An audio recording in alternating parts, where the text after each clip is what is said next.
Hey y'all, it's CherokeeStarfish, and welcome back as we continue the adventures of Count Choco in Disciples' Sacred Lands. So, if you were here with us last time, our werewolf has been doing a very good job. Count Choco is starting on his quest to level 5, which will max out our leadership skill, and overall things are just going great. But when we left off, we can see here that the Empire has finally come down to this gate. They have finished whatever it is that they're doing on this side, and they've decided it's time to horn in on our territory. You know what that means. It means that we've got to teach them a lesson. So our Doom Drake is pretty badly wounded. This thief is taking these guys out here. He's poisoned this party. They're going to heal a little bit every turn, but he's going to keep hitting them, probably.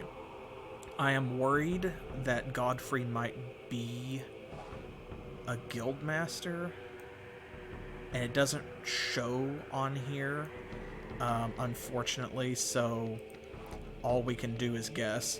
Either way, we've still got this town over here, Siva City, that we have to take, so that the new and improved Ms. Dark Soul, who has rejoined us from back in the rear ranks, can come over here and help us hold the pass against Godfrey's advances, while Count Choco presses forward into their side of the map and does what needs doing. So we are going to dive in by taking our remaining gold. We are going to heal that Doom Drake. And you can see here the thief is going to keep at that group because he's going to send an adventuring party with a champion down there to actually try and take them out. And I'm half tempted to let them fight, because that way it's going to weaken them, and it's going to be kind of a boss fight with 3 werewolves in the front, and a vampire in the back, and then 2 ghosts.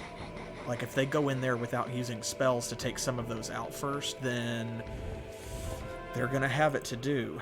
But I also kind of hesitate, even though those are undead and they are serving as a perfectly good border guard for us, they're still neutral troops. They're not our friends. We will have to go through them as well to get over to the other side. And that's going to be a lot of experience points. This guy by himself is going to be worth quite a bit. And we need quite a bit because our Necromancer and our Werewolf just are what they are. They're at max level. But Count Choco needs 1,750 points before this map is concluded and we move on to the next scenario. This Doom Drake is over halfway to becoming a Death Dragon. We want that to happen as well, and it's going to happen first because he is so far ahead of Count Choco. So that means that we need all the experience points that we can get. And we will just have to see what that amounts to. Either way, before we attack them, I think that the smartest thing to do is probably to use our resources to take the city over here, because this is going to be a fight. It's going to take a minimum of 2 turns. It's going to be rough. And then if we take it first, we will have somewhere fortified to protect ourselves and huddle up if the Empire does come through. So while they are attacking this group, we can be in here healing. And if the Empire doesn't come down this way right away, that's also fine, because then we still have this city to hunker down in and heal after we hit them. We can come right back and pay to heal or whatever. He's not going to get there this turn. That is okay. Rodney is on standby. As soon as we clear this off, she's going to go up here and she's going to be shadowing Count Choco. We've got to get up there and find some runestone mana so we can research our last spell. But we also just want to make sure that we deprive Godefroy of any resources that we can. We want to take his life mana and his gold, A, so that we have it, but B, so that he doesn't.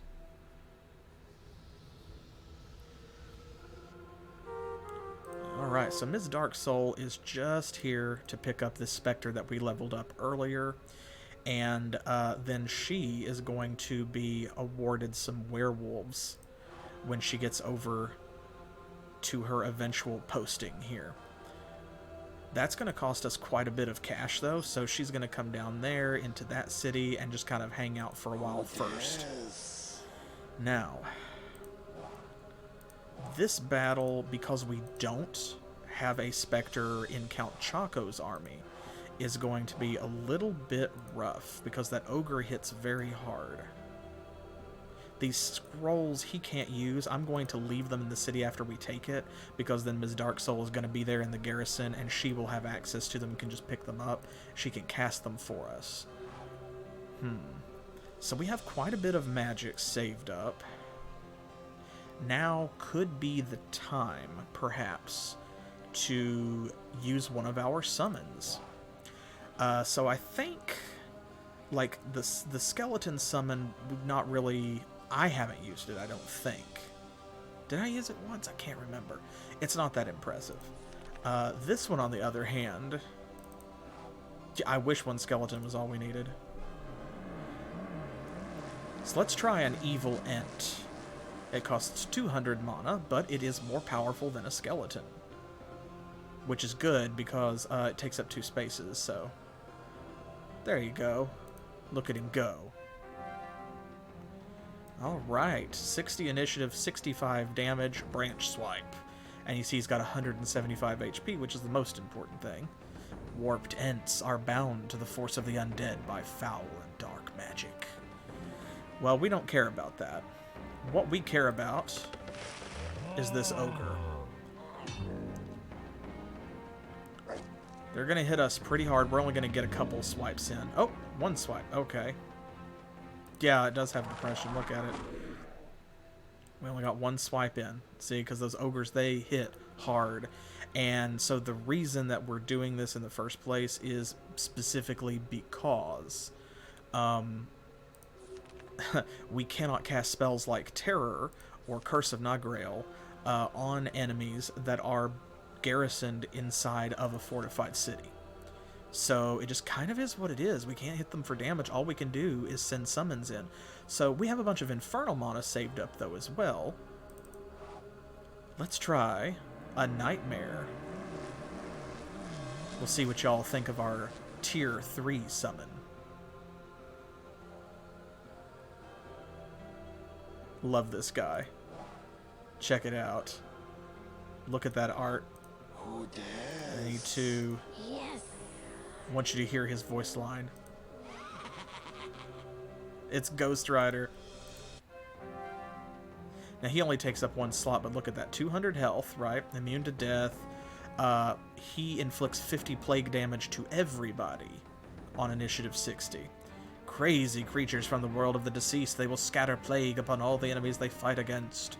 So now this is going to kill this goblin if he hits more than once. 1 hit won't, because he's got the fortification defense bonus from the city. But if he hits a second time... Okay, he didn't get to. Well, drat it. I don't really care. The goblin's only worth like 2 experience points anyway, so...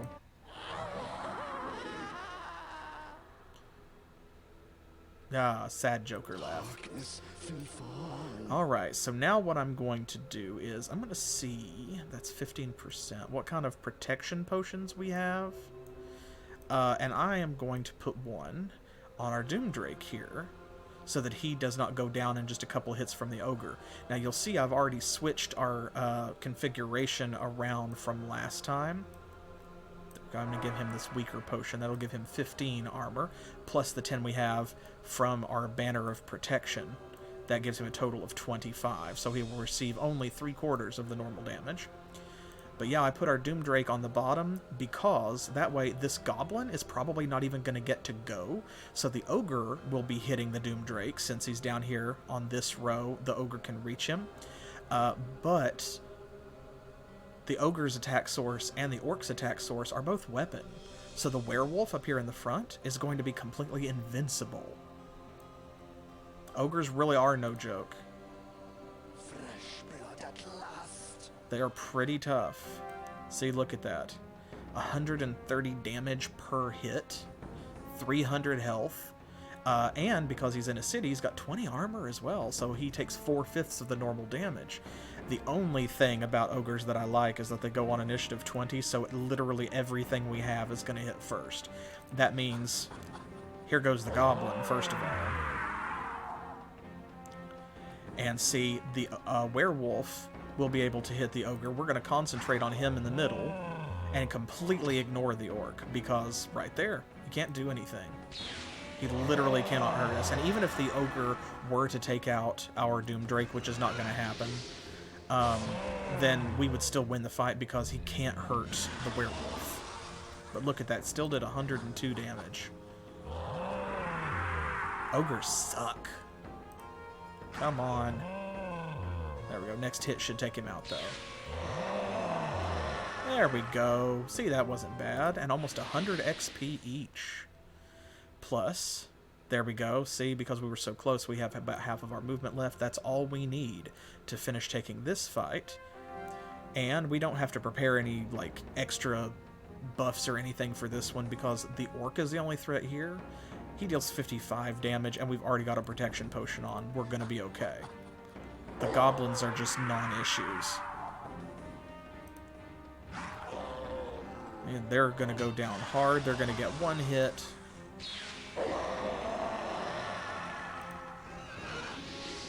Everybody else is going to go again.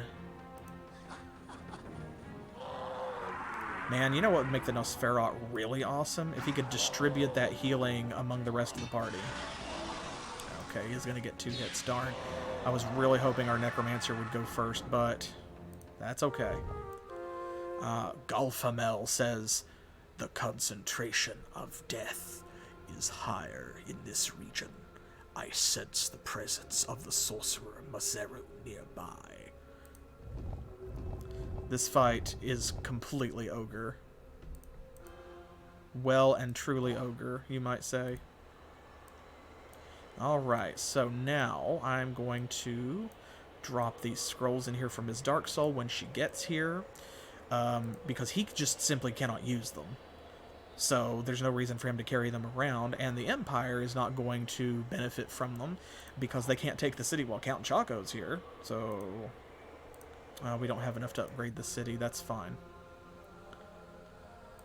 Has everybody else moved this turn? Yes. That wasn't too bad. We only spent 350 of our death mana. No harm done. Oh, his thieves are hard at work. You hear them?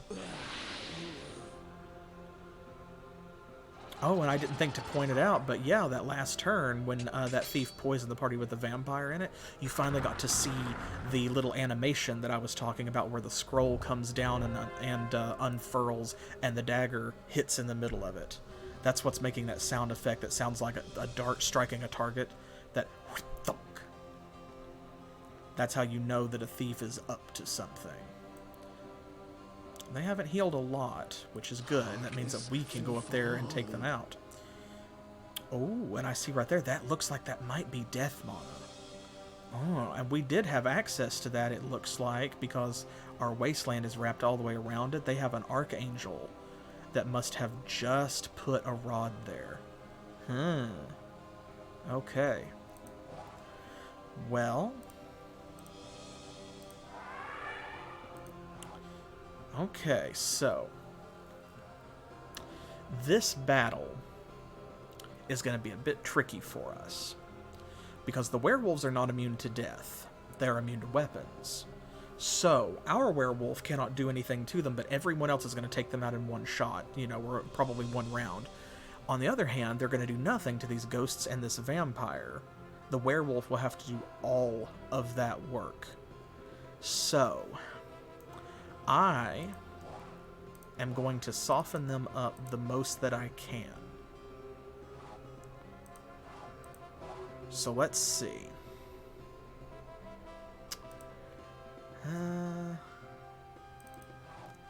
Might as well go all out. There's no reason not to.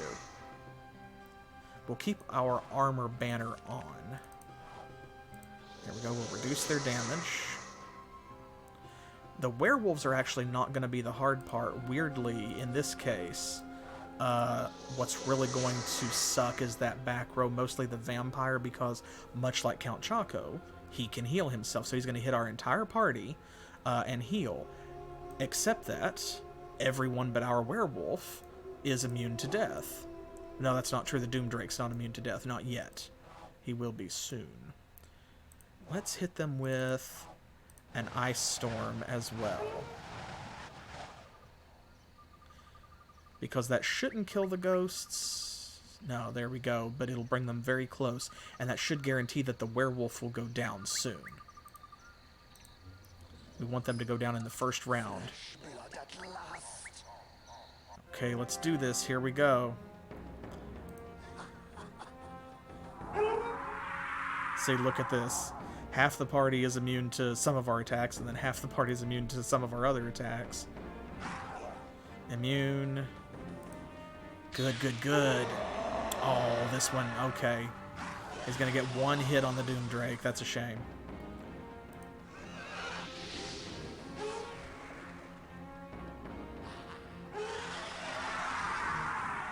See, he hits pretty hard.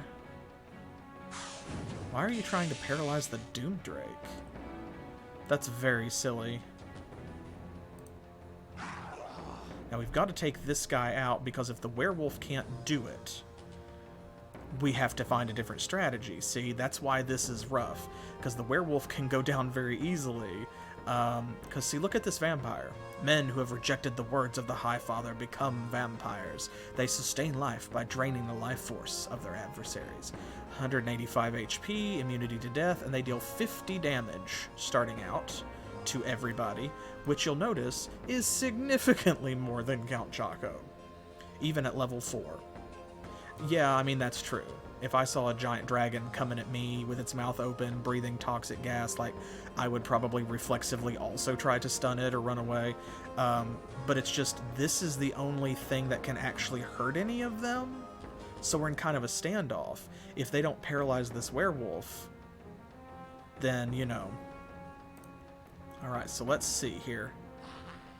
I don't think this is going to go... Yeah, because, see, he's going to heal more than the werewolf is... Yeah, they did panic.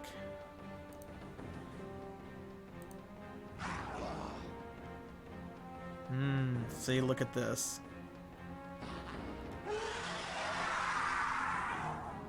So there goes the werewolf, which means now we can no longer hurt any of these creatures. So, yeah, I'm just going to have to make a run for it, and we're going to have to do something different. I was hoping that we would get lucky and take the vampire out, because, see, he's got the most hit points, which means that if we deal enough damage to him with spells to where we can take him out in 1 or 2 shots, we run into the problem of everything else will already be dead, and we will lose all of this experience. And that's going to suck. Not to mention, he goes on initiative 40, right? So our werewolf goes on initiative 50. We're going to get 1 shot. And only 1 shot. Look at this, they're just on autopilot now. Because we can't do anything. Count Choco already left, he's on his lunch break. There we go. So he's got initiative 50, damage 40.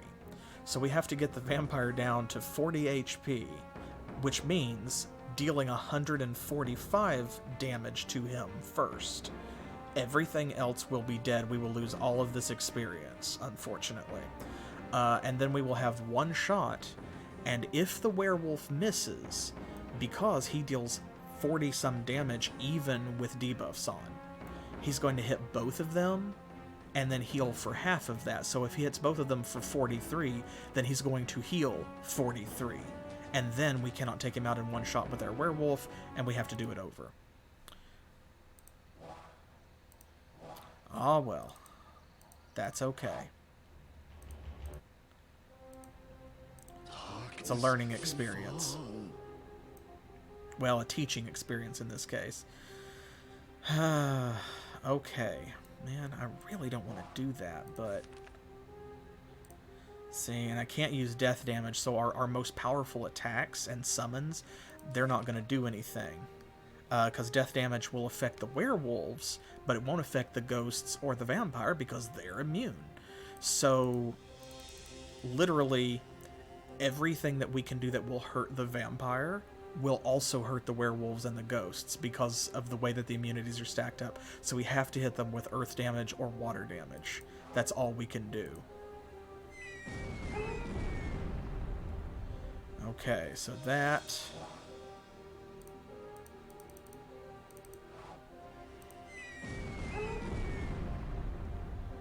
There we go, that's 60.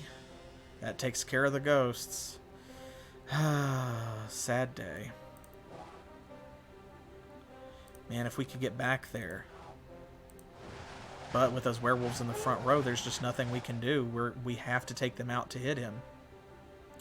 Yeah, lots of preemptive ouch. Big, big preemptive ouch.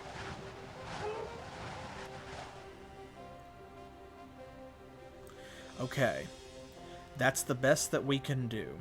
I'm not going to debuff him this time because, like I said, we have one shot at this. If the werewolf does not hit, we just have to load it. So I am going to go ahead. I'm going to save it so that I don't have to cast those spells again. And then we're just going to go for it. We've got one shot. Werewolf goes before the vampire does because it's 50 to 40. He's got 29 health. Here we go. All or nothing. Boom. Okay. The other civs, you mean? I mean, it would be different for different heroes, even for the undead, because, for example, Lich Queen deals fire damage instead of death damage. So if we had Ms. Dark Soul up here, she would be able to hit everybody for fire damage, and no one would be immune to her attacks. Likewise, she would still be immune to what the vampire was doing. So, like, you know, it would work out a little bit better. But the other civs, it's not really even, I don't want to call it a balance issue. It's more like that's just a really good party build. Because imagine if we had 3 werewolves in front and then, you know, Count Choco in the back, then we would have the same issue for, you know, any incoming enemy that attacked us. So it's just undead v undead, because so many of our troops are immune to death, and so many of our attacks use death as a source, that makes it harder. Ooh.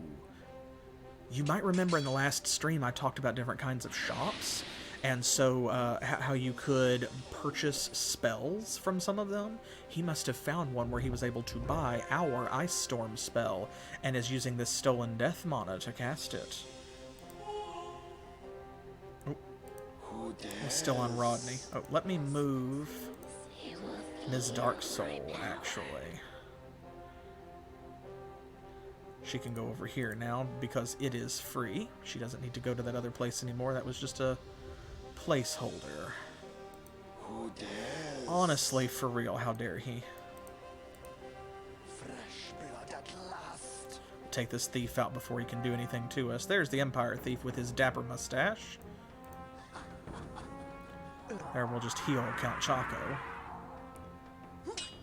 Oh, very nice. That's the best thing that could have happened. Because now he's got no chance.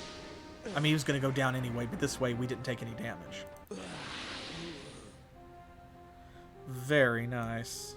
Ooh, and we've got a Barbarian Lair right there, too. Okay, let's go ahead. Rodney, you're going to come over here and do this. Oh. Uh-oh. Oh, no. Oh, no, and Rodney's right there. We're going to have to go that way and take that guy out. Yeah, okay, good, we can get to him. Phew.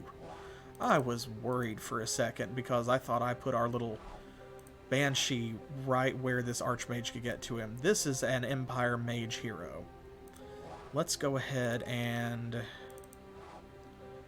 I'm gonna see if I can get away with just reducing their initiative and not debuffing anything else. Because of our party build, we've got to learn to rely on that werewolf, you know? Oh, there's the Archangel, too. Okay, this might be his main hero, maybe. Because I can tell that Archmage is leveled up. Okay, so here is the fighter. the base frontline unit of the Empire, and this is a second tier one, the Knight, a holy warrior devoted to the human cause. And you can see, of course, hit points and damage are increased. This is really great to see because this is a strong indication that the AI decided to go with the Knight upgrade path for fighters and not the Witch Hunter path. That's really awesome because you may recall, I mentioned before at the beginning of this scenario, Witch Hunters are immune to mind attacks, which means our Spectres cannot paralyze them. So he could have bought this somewhere, or he could have started with him for free, perhaps, but probably this is a fighter that has upgraded, and that's the building he chose to build, which is great. That plays in our favor. Then here, this stylish and sexy fellow with his ginger sideburns is the Archer, whose rapid attack and ability to attack any unit make him an effective unit against enemy sorcerers. Yes, they go pretty quickly, and they hit for a decent amount. But of course, if they shoot Count Choco, doesn't matter. This is the Empire's mage hero. Master of the Arcane and Archmage is the only leader from the Empire that can use staves and scrolls. He's level 3, folks, going on 4. Look at that. Look at that. And you can see they use lightning attacks, so he's going to hit everyone for 40 air damage, which means he's got to go. We don't like that. But this, and I'm going to go ahead and do an attack anyway to get us started. This guy here in the center of the back row, he is the person that we dislike the most. Oh, come on, Werewolf. Now you're going to get a hit on our Doom Drake, for real. At least it's only for 23 damage. This is a Cleric. An expert healer, the Cleric will restore a small amount of hit points to all the damaged units in the party. They don't deal damage, instead, they restore 20 HP to all allies, including themselves, on initiative 10. So they always go last. Healers always go last, but they're going to heal 20 health to everybody. There's also an evolutionary tree for them, where Acolytes, which are the base healers that heal 20 HP to one unit, can become either Clerics, which heal a little bit to everybody, or they can become Priests, which heal a lot of bit to one person. So a Priest heals 40 points to one ally. Absolutely. When we see a healer, it is on sight. But thankfully, we took him out before he went. The Archmage didn't get a shot. We're good. This fight is already over. The conclusion was foregone. The only thing that didn't go the way that I wanted is I really wish the Werewolf had hit this fighter before he got a hit on our Doom Drake, because then we might have taken him out first, but no big. Because look at this. We're at almost 1,200. Not bad, 286. Why did I fail? Ooh, we got a healing scroll, potion protection. Man, look at that. That guy was loaded. Okay. Now, over here, we have an Archangel. And the Archangel is probably the best rod planter hero in the game, at least in my opinion. She's my favorite. She is either out in front of or at least tied with the Banshee. The Archangel, first of all, can fly. So she takes no movement penalties for forests and rivers. Also, she can heal a single allied unit. That gives her enormous staying power because even though she starts with a leadership of 1, if you put a fighter in front of her, she's going to heal him for like 40 points every time. Because she's a hero, so her healing starts out better than that of, you know, a typical acolyte or something that you would buy at first level.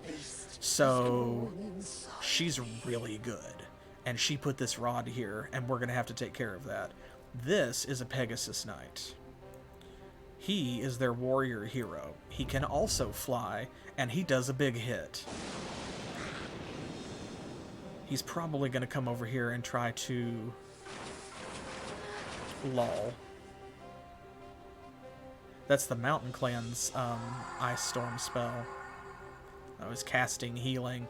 I wish we would get that spell. We could use all this life mana for something. Ooh, I think I see some runestone mana, though. Very nice. We can hop over there and get that.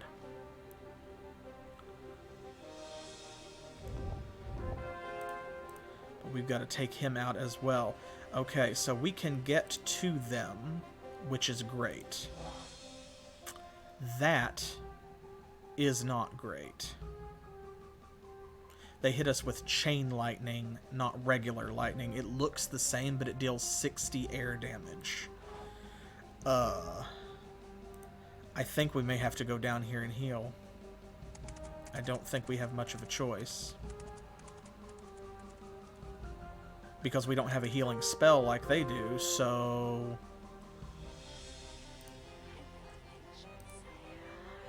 Oh, man. He's got a lot of movement points. And there's not really anywhere that we can go. Well, we can go this way. I'm going to have to... If we break the rod, it uses all of our movement. So what I'm going to have to do is I'm going to have to run Rodney out here into the woods in the hope that he will come this way instead and won't have enough movement to get around. Yes. And Ms. Dark Soul, I think, is just going to have to wait right here because she cannot go into town at the moment. We're going to have to wait and make sure that Gunther Ironhand here doesn't gank her. We'll have to let the good Count Choco hold the line for a moment. He may lose interest and go somewhere else.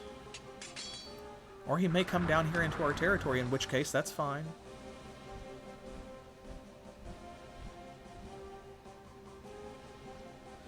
And if this Archangel comes down here and tries to break this rod, that's okay too. Okay.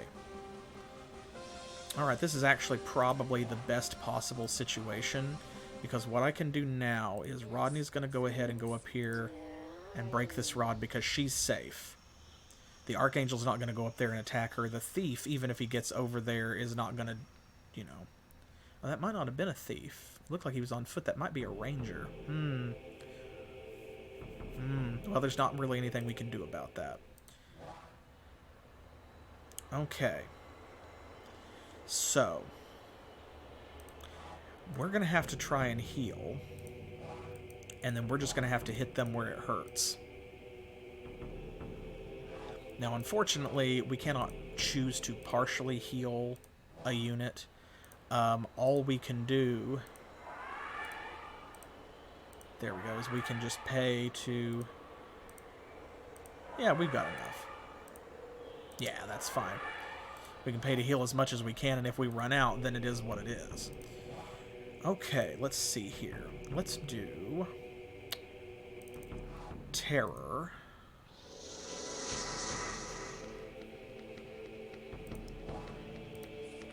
Let's do weakness for sure, because we don't know what this battle's going to turn out to be like. And then let's go ahead and do Curse of Nightgrail. And yes, yeah, they cannot fly over these mountains, which is great. So this right here is the only place they can come through. That's the advantage of Siva City here, is if we hold this city, they've got to come past us to get anywhere else, and we can run out and hit them. That's what Ms. Dark Soul is going to be doing. Alright. I'm not going to hit them with damaging spells, because I don't know what they have in their party, but I feel like with the debuffs on, we're probably okay. Because we're going in at full health, and we have 3 people who do big hits on the whole party. Oh my god. Wow, this is going to be very funny if it goes correctly. Okay, so here's the Pegasus Knight, an elite fighter for the Empire. His high leadership and flight ability are his best assets, you betcha. 180, but look at that, he deals 70 damage because he's level 3, so this is their other big hero. He's got artifact lore, and he is carrying the Holy Chalice, which gives him 15 armor, which we hate. But on the other side, this is also, even though I don't want to fight this guy, this is an Imperial Knight. His resistance to damage makes him a formidable adversary, which it sounds like he's got armor. You can see that he doesn't. Actually, he just has a lot of HP. But also a big hitter. This is more proof that they went with the Knight upgrade path, because you have the fighter, then the Knight, then the Imperial Knight. So they must have built that upgrade building. This is what's really funny. This whole back row, these are all healers. These are patriarchs. So this is the upgrade of the Cleric. They heal 40 health to everyone. There are 3 of them. So they can't deal any damage to us, but they can provide a total amount of 120 hit healing every round to everybody else, including themselves, to keep themselves in the action. So it's a good thing that we're going to be hitting everybody for a total of 45, 31 is a 76, 111 damage. So if all 3 of our guys in the back hit, we will take them out and they will not be a problem. If we miss even one of them, which is likely, because they're going to hit everybody and all of those attack rolls are going to be rolled separately, then they will get to heal at the end of the turn, and they will heal everyone for 40 points. Okay, Count Choco hit them all. We are going to focus on him in the center, partly because he's the leader, and partly because he can hit the Doom Drake. The Imperial Knight can't do jack. Okay, Necromancer. Oh, okay, there we go. See, we missed one. Please hit those other 2. Oh, Lord. He missed a different one, so now they're both going to heal. So they're going to heal everyone for 80 points.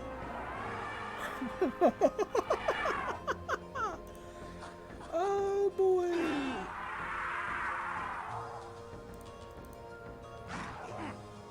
Oh, man. On the other hand, this is the only person who can deal any damage whatsoever, and he can only hit the Doom Drake, so there is that. Don't miss. Oh my god. Okay, well that's alright though, because this guy's useless. He can't do anything, so now we're just doing this until they die. That should take him out. Oh, not quite. I keep thinking he does 50 damage, and I forget, because, like, to basically make up for him being immune to weapons, he deals 40 damage instead of 50 like most frontline units of his power level would do. But look at that, 156 XP! Check that out. We just need a little over 300 to level him up. And we're at 442 already. That's great. Let's see what this guy drops. Holy Chalice, of course. Ooh, a Staff of Paralyzing. Ms. Dark Soul. Ms. Dark Soul. We have something for you. The Staff of Paralyzing costs 150 death mana and 150 infernal mana. This replicates a Legions of the Damned spell, which depletes 100% of the target's moving points. Ooh, a Staff of Light. Okay, this is the same. This is the True Sight spell I mentioned in the last stream. It's the opposite of our Shadow spell for 200 life mana. It uncovers a small area of the Fog of War. Ooh. Hey. Cool. So this is a first level Empire spell. You might have seen him down here in the bottom bar casting it. Celerity. Increases the initiative of the target party by 10%. And that does stack with things like our Banner of Speed. And we have life mana, so Ms. Dark Soul will be able to use that. Paraseus. This is the Legion spell, see, that the Staff of Paralyzing is mimicking. Very good. Very good stuff. I'm a fan. Now, here's the thing. Yes, good. Okay. She can get up there, and she can take out that Archangel. And she should be able to, because the Spectre can paralyze people, but what I am worried about, I feel like that's probably a bad idea, and the reason why is because I thought this person was a thief, but since he's got a name, I think it's actually a ranger, which is their scouting hero. And that means that if Ms. Dark Soul comes up here and takes out this angel, she could be vulnerable. But if Count Choco does it, we will be out of movement points for sure, and then he'll be able to get past us. Okay, so I think Yes. Ms. Dark Soul is gonna do this. Check it out. We need to trade, and we are going to go ahead and give her all the stuff that Count Choco cannot use, including the staves and the scroll. Okay, excellent. I'm also going to give her these valuable artifacts and relics because they don't do anything, they're just worth money. And we were going to have her step down to that merchant and purchase the Staff of Traveling so that she could haste him anyway. So that way she can just go ahead and she'll be able to sell those things for cash. Okay, so what we're going to do is... we have plenty of death mana and definitely plenty of infernal mana left over. We're going to go ahead and we are going to find that Staff of Paralyzing. And we're going to use it on this guy. There we go. Now it doesn't matter what type of hero he is, because he can't do anything this round. He just lost his turn. Very nice, which means now she can go up here, and she will be able to take on this Archangel, I hope. And this works because we want to purchase werewolves for her, and they can't earn experience points anyway. So, you know.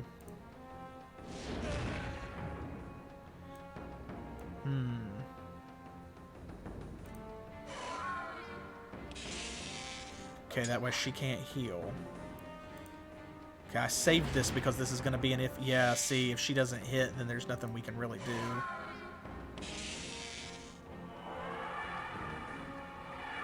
Oh, well, if the Archangel's going to heal herself... oh my goodness gracious. Ms. Dark Soul, please.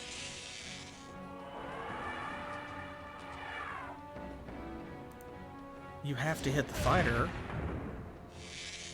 Lovely lady. I should really have paralyzed the fighter in the first place, but I was thinking that, you know, the Archangel would heal him, so... well, there we go. This fight's over. And like I said, the Spectre can't earn any experience points, the Werewolves can't earn any experience points, so that means that they are not missing anything by not participating in this fight. The Werewolves we haven't purchased yet.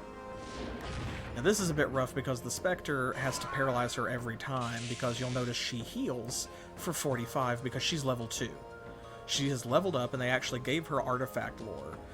So she heals for 45 instead of the usual 40. And Ms. Dark Soul, this version of Ms. Dark Soul, she's a little rusty, you know. She's been in the back for a while. She's only dealing 30 damage.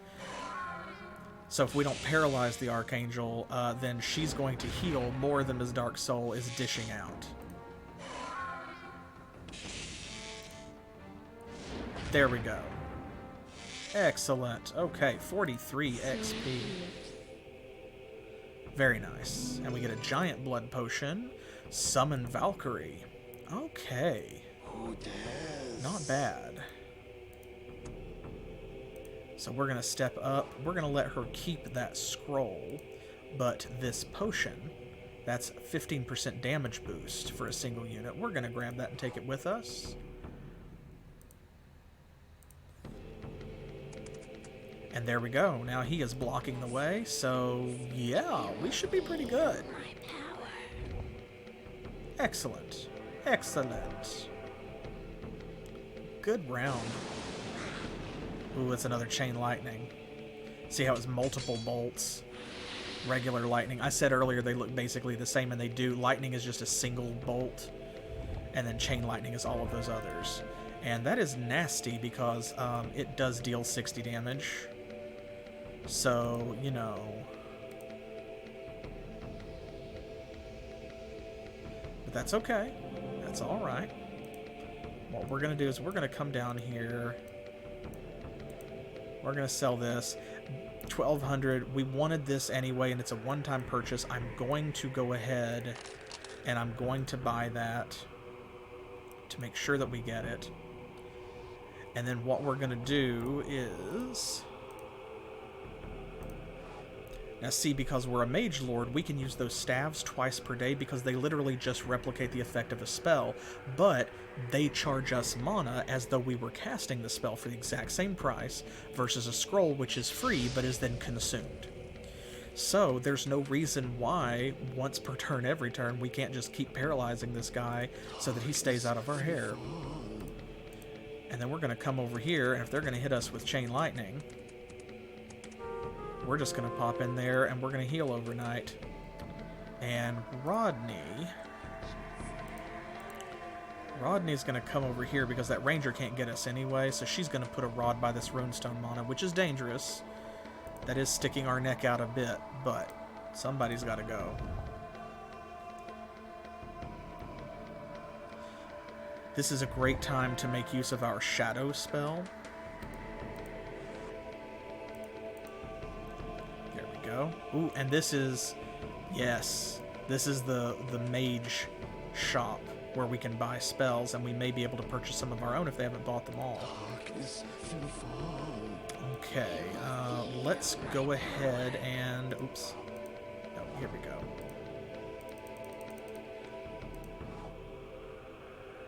We're going to go ahead and paralyze him again. Make sure that he doesn't go anywhere. You can just sit there in the river. And then Count Choco.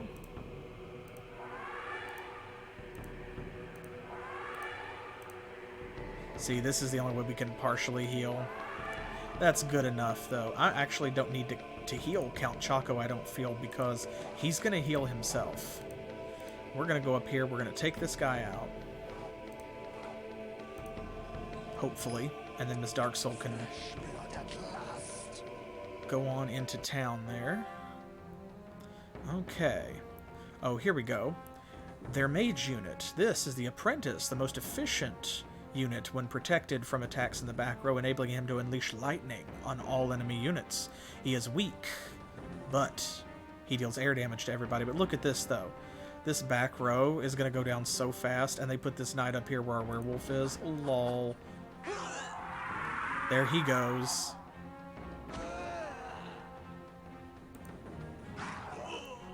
Alright, now we've got 2 chances to take both of these guys out. And we only needed 1.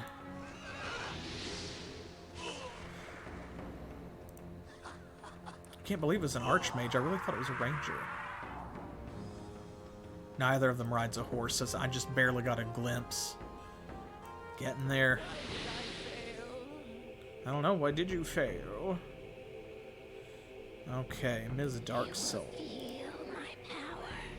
We're gonna pop her in there so that she can heal. And so that she can't be targeted by spells.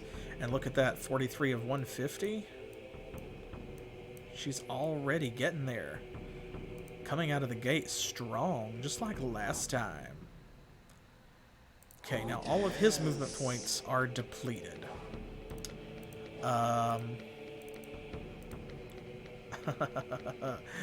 Or are they? Because we just purchased this, and we have a bunch of life mana. So what we can do, we can cast Haste, an Empire spell. Just like they can use our magic against us, we can use their magic against them. Let's see what's in this Barbarian lair. Probably Pain. Ooh, 2 Barbarians and an Archer. Gross. Because they hit for like 80 damage. At least only one of them can actually do anything, so that's comforting.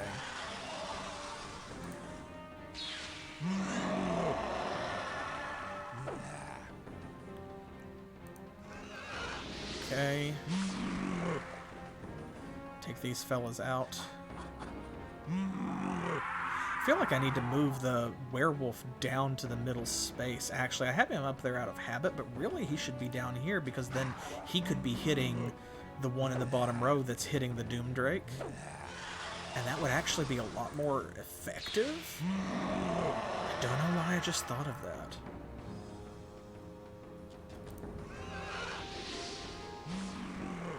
But we're definitely doing that. It makes such angry grunting noises. Okay. 750 gold. Good.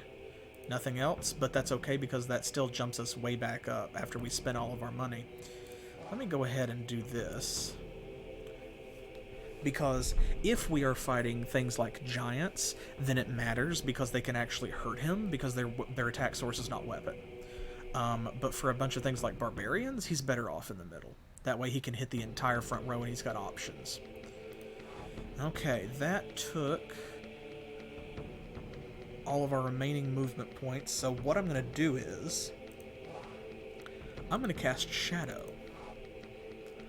And we're going to put it right here. And there we go. See, it just caught him in the corner. It got this whole area here so they can't summon anything into it. They cannot cast Chain Lightning on us. We're good.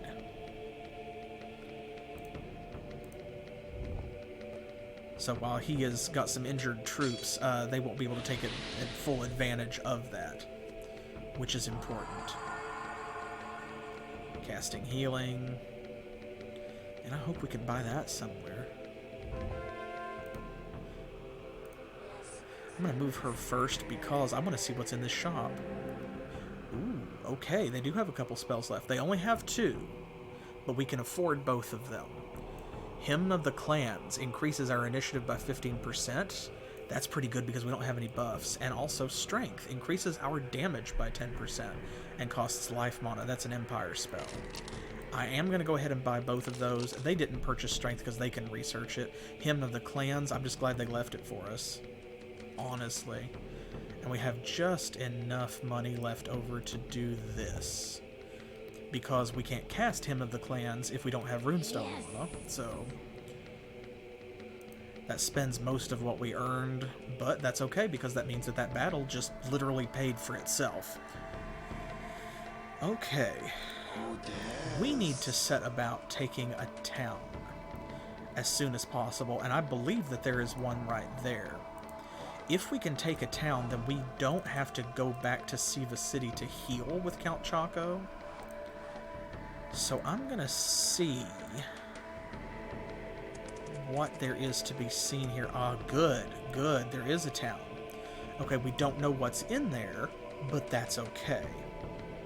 I'm going to take a chance on it.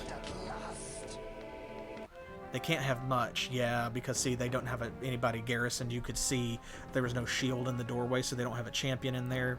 They just have this. And so we're not going to lose anything. This apprentice is never going to get to go. The fighter will get to swing, but only at our werewolf, meaning he can do nothing. There we go. Quick and easy battle, basically a free city. Uran says, "Master, our scouts have returned, and they say that the enemy is mustering his army. Confrontation is inevitable. At last, we will show the Empire our true power." Yes, we will. Okay, nice. So now we have access to this city, and it is level 4. Which is pretty good, so we're going to get a hefty defense bonus, and we are going to receive quite a bit of regenerative healing. Very nice. That means that Ms. Darksoul can just stay in here. She does not have to cast a spell or anything this turn, if we don't decide to.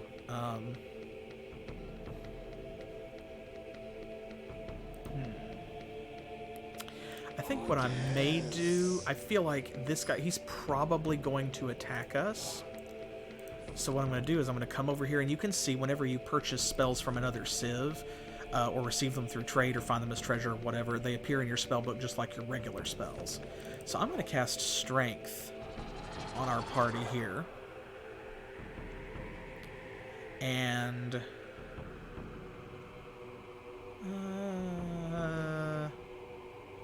just in case, I am also going to use the Staff of Celerity. That will cost us 200 life mana, but it means that, in addition to the defense buff from being in the city, if this Archmage attacks us, we will have those buffs on until the beginning of our next turn. So let's see what this old scoundrel does. Is he going to come in there on us? Oh, they're going to do a summon. Is it just going to be living armor, I wonder? Or is it going to be... Okay, no, it's living armor.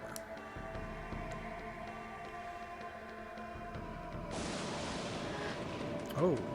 Is he going to go over there and attack Rodney instead? I hunger for blood. That's really silly, actually. Huh.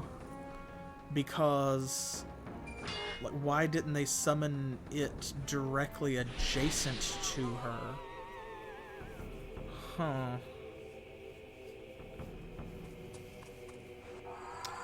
Okay, he's gonna go that way. Alright.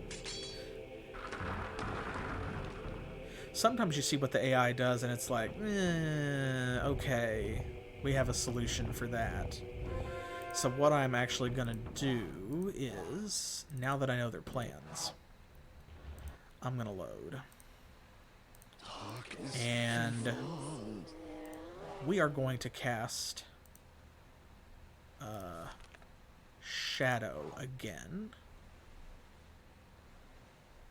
We're going to cast it right here.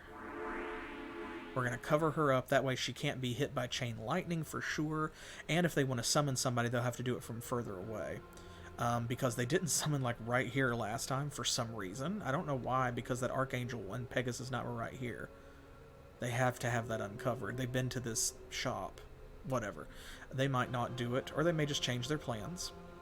Anyway, Rodney should be safe.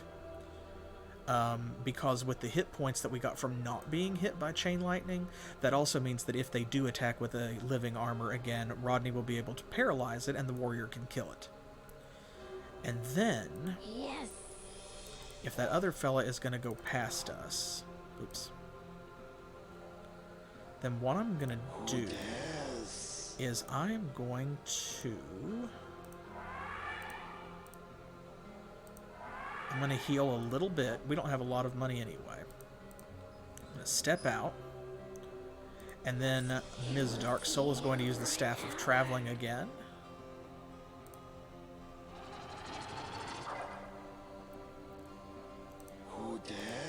We're going to hop over here and take this guy down. And let's see. He doesn't really have anything. This is a new hero, so... Oh, nice. That's the best possible outcome. He missed, so that means that we're going to take one hit, yeah, from this fighter. And then that's it. This is over. Get your revenge, Doomdrake. Okay, or don't. Yeah, the living armor is not a bad summon, but mostly I think that using it for scouting is really its superior use. Okay, we got an ice shield. We'll have to get that back to Ms. Dark Soul somehow. I actually, not this turn, I don't think. Well, we did shadow this area. Yeah, she can move up there. Well, I want to secure this area a little bit more, and then we'll move her forward, and she can just guard this city instead of the one that she's in, and we'll just push the front forward. Honestly. And we're running low on death mana, so we're going to cast... Oh. We're going to cast Celerity, apparently. I thought that I clicked, and I guess it didn't take. We're going to cast... Oh, we've already done it. Oh, no. Oh, no. Okay. No Shadow, then. I could do Shadow, but no, we don't have a haste. Let's hope that he doesn't do a chain lightning on us. Okay, he did not. Good, good, good. I was going to say, since we have more life mana than death mana at this time, I was just going to haste Count Choco and have him head straight back into the town, you know? That way he couldn't be targeted by spells and would continue to heal overnight. There we go. Look at that. Very, very close. We're so close, y'all. Now this, when you have a spell like Haste, is where a scout leader really comes into their own. Because look at this. We can get all the way over here despite the trees, despite the water, and we can get into this ruin. Right? And that's going to use all of our movement points. But that's okay, because if it took all of our movement points to get over there, we have 2 haste spells thanks to that staff. So we can definitely get back. And we can go all over the board like that. Oh, Griffin. And also, Elf Lords. Rulers of elven domains. The Elf Lords protect, in times of need, their domains against vandals. They deal 50 air damage to everybody, and they're faster than regular mages, as is the wont of elven troops. They're pretty tough, too. 175. Look at that. We do not stand. Ooh. Ooh, we don't like it. We do not like it.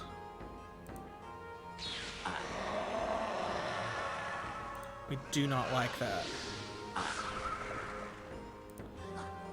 Because, see, they're going to go before our other mages, so they get to hit. Oof. Big oof. Oh, no. Oh, no. Okay, Count Choco.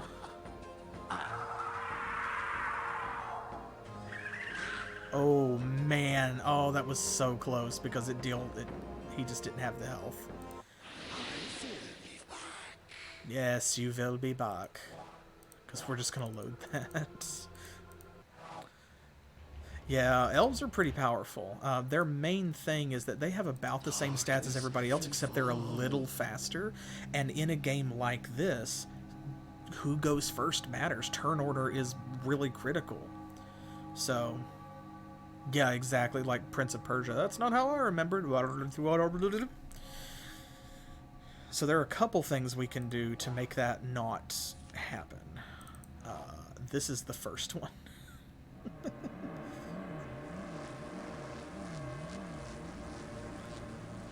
This nightmare is not going to get a lot of hits.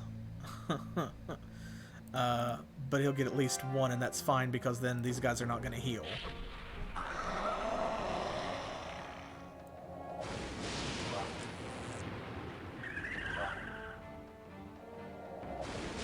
Dang, he really did only get one hit, though. Yeah, AoE summons are very nice. This is using a lot of death mana, but we did steal that death mana crystal from Godefroy, so it's okay, we'll earn it back. Yeah, that can be nasty because, of course, high-level summons especially, like the Nightmare, they can be worth quite a bit of XP, and so you've essentially just paid to level enemies up. Oh, good, he's going to get to go twice this time. But yeah, if they take them out, and they're close to a level or something, like, see, thankfully these guys are maxed. But, like, if it was Empire troops, big oof, right?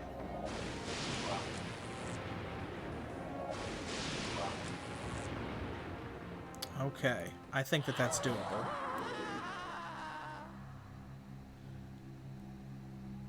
So now, let's try that again. Second verse, same as the first. And this time, it's going to go a little bit differently because he's going to take one Elf Lord out right away. The other one's going to go, unfortunately. Oof. Man, hate to see it. I was really hoping that our werewolf would go first, but that's okay. We will live. Everyone will live. Alright, Count Choco. Do not screw this up for us. I believe in you. There we go. See, it was just 5 damage. I knew you could do it. See, and look at that. 150 XP. Totally worth it. Because look. Look, y'all. Look. We need like 59 points to level up. So close. 400 gold. Ooh, and we found the Unholy Chalice. So this is obviously the opposite of the Holy Chalice. The Holy Chalice gives you 15 armor. This causes your leader to inflict 15% more damage. Okay, now, we do not have enough death mana for a shadow spell. So, Rodney's going to move down there. we are going to have Ms. Dark Soul spend some of our life mana that we have banked. There we go. 20 points is probably not enough. No, it's not enough to get us back. But that's okay because we can cast it a second time. That does chew through your life mana really quickly, but it is also a really powerful thing because, see, now we can get all the way back to the city. We will stay in it overnight. Everyone will regenerate from the battle that we just fought. And we can't be targeted by enemy spells, so everyone wins. Right? Yes. Except for Godefroy, and screw him.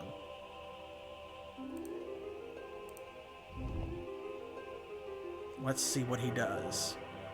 Because we're at the point in the game where we've taken out what I think are both of his big heroes, because he had 2 level 3 heroes that had quite a few experience points. I was trying to say XP and experience at the same time. Quite a few experience points towards level 4.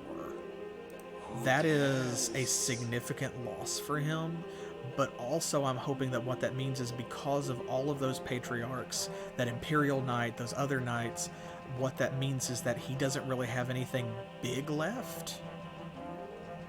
Fingers crossed. Okay, we're gonna head over this way.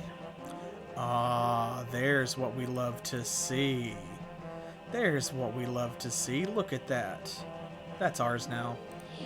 Because, see, this right here, this is also worth 200 life mana.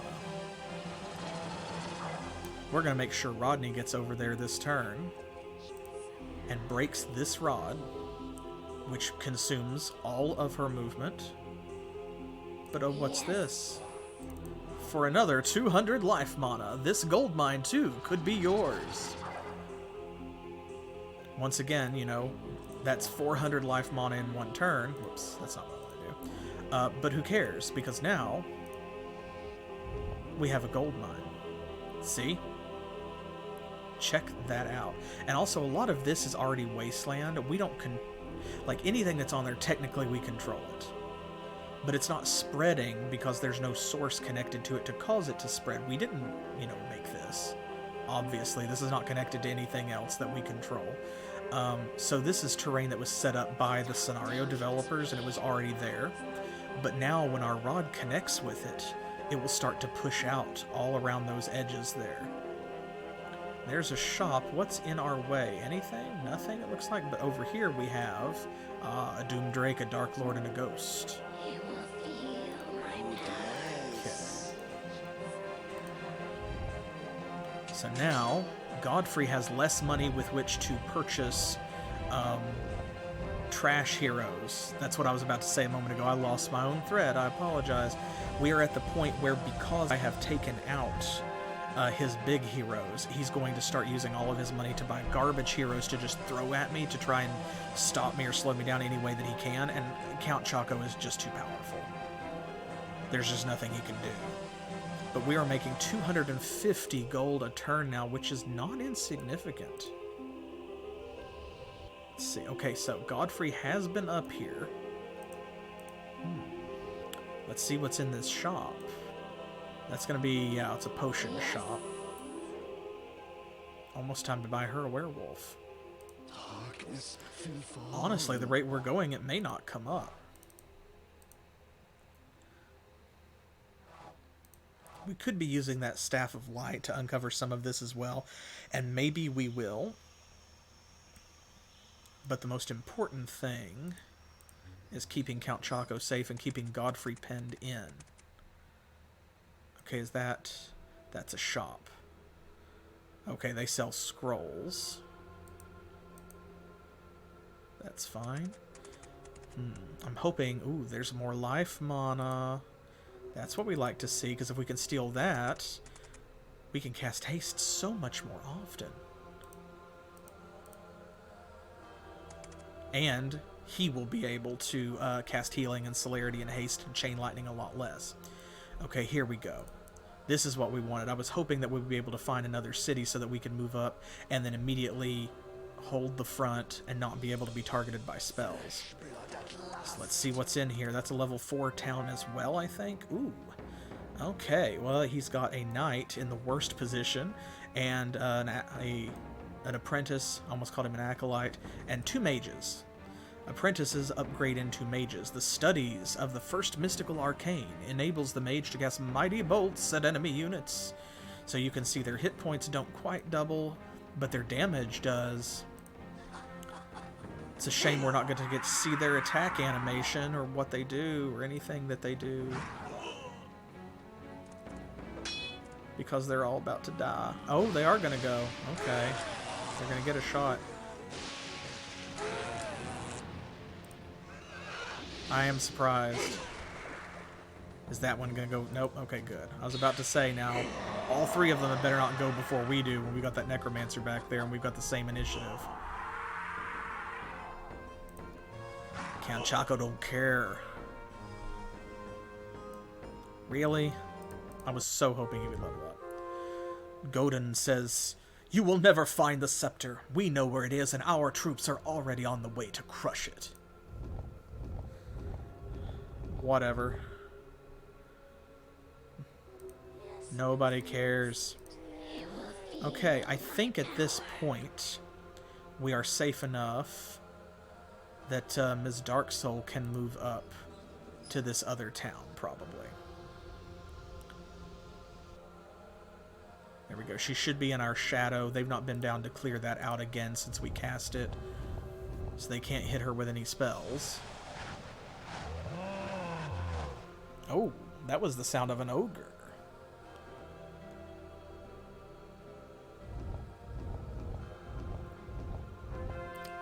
Okay, is she going to be able to get all the way over there?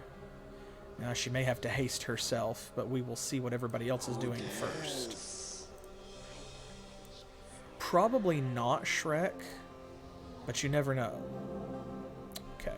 It's always worth checking these shops, because usually this is the kind of potion they sell as just the consumable, like, you know, single-use healing kind or whatever. But sometimes you will find shops like this where, just like in the previous scenario, one of them sold a banner. You can also find shops that will sell those permanent upgrade potions, like the Liquid Uru Metal Potion or the Highfather Potion. Okay, this is a skeleton and 2 skeleton warriors, so Rodney's not going over there. But that's okay, because we already control anything that's over there anyway. And we're going to get all of this, so that's fine. So we are going to send her up in this direction so that she can steal that life mana from Godefroy. And then we will be making 100 per turn instead of 50. Yes. I think I am going to go ahead. We're going to haste her because, yeah, see, that's what I was worried about, is it might actually take 2. Very unfortunate. That's pretty rough, but I want to get her in that city. There we go, so that she is protected. Okay. Well, Godfrey's not sending anything after us right now, about which I am not upset. I'm just a little surprised.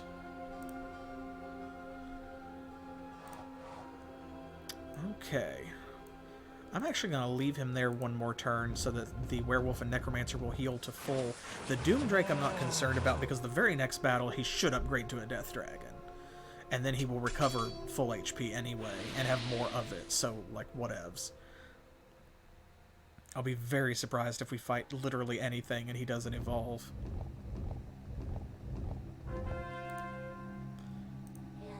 Okay.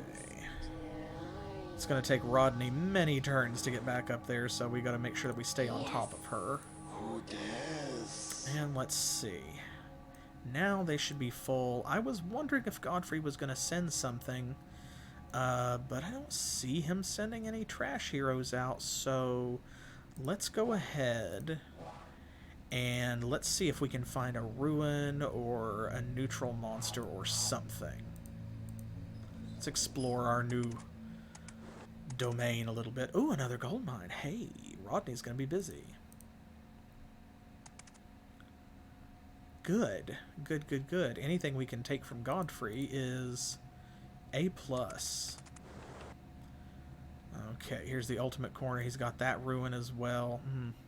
I figured. We knew he had been busy up here. So this really surprises no one. At this point, I'm thinking most of what we have left to fight is going to be him, although, yes, there are a few neutral parties down here. Well, he's taking them out, though. That's a ranger. He didn't go down and pick up that treasure. That's wild. Very bold choice. I'm actually going to go on across the water and over this way, because that way we can make better use of our movement points. More life mana, hey? Love to see it. Yeah, Rodney's going to be very busy.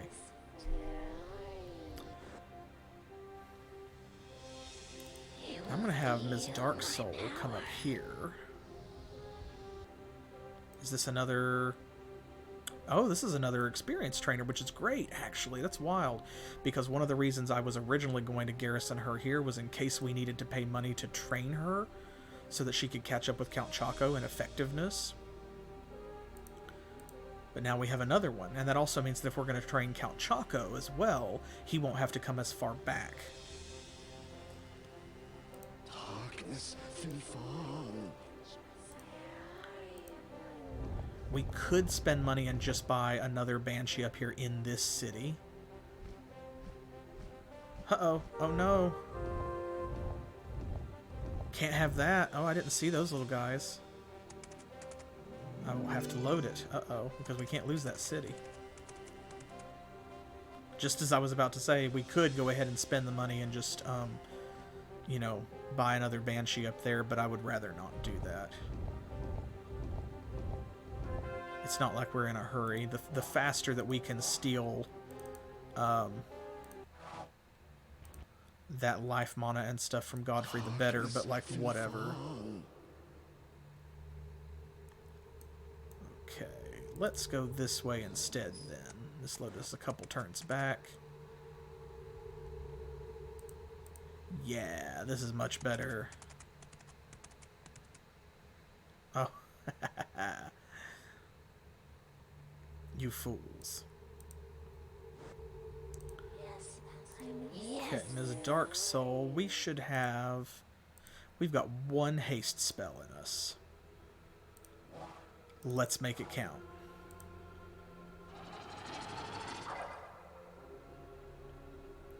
Darkness will fall. Okay, the red flag is over here. These are really close together, but that should be the Pegasus Knight.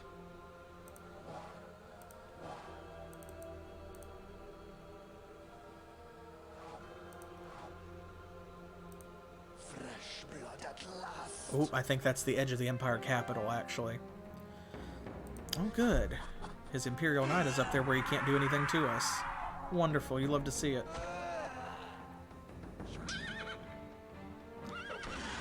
That's fine. That's fine. Hit the Doomdrake all you want. Please hit the Doomdrake, in fact. Man, they really just decided they were going to go first, though. My Kingdom for the healing spell.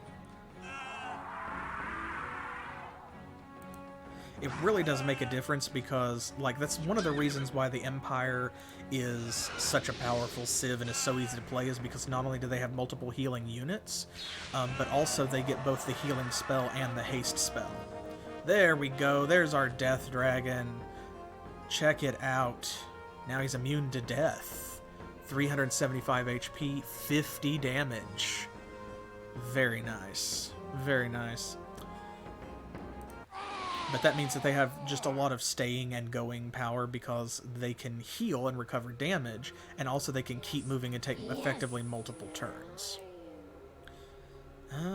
And let's see. We also still have the Staff of Paralyzing, which can be just as important as the Staff of Traveling. So that Archangel's not getting away either. Yeah, we could summon like a skeleton to attack her. That would deplete a lot of her movement points, and that is the Empire capital there. But then if the skeleton won the fight, then, you know, she wouldn't get any experience points anyway. Really?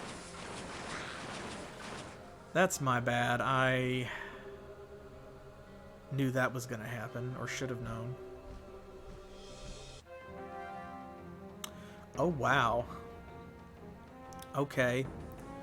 Well, this will suck more than, like, the fights we've been in, but that's okay because... Big oof. Although it looks like he's breathing fire, but it absolutely deals death damage. Oof. We couldn't have cast Shadow anyway because we just couldn't have. Oh man, this is not great.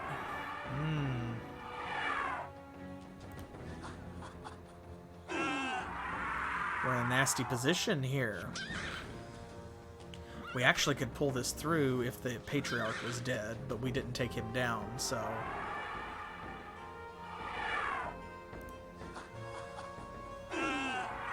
Count Choco is healing an enormous amount, but it's not going to be enough. Gross. Gross. A legitimate defeat by the Empire. Okay, well, we can't cast Shadow. Big oof. Big oof. But at least there are things that we can do.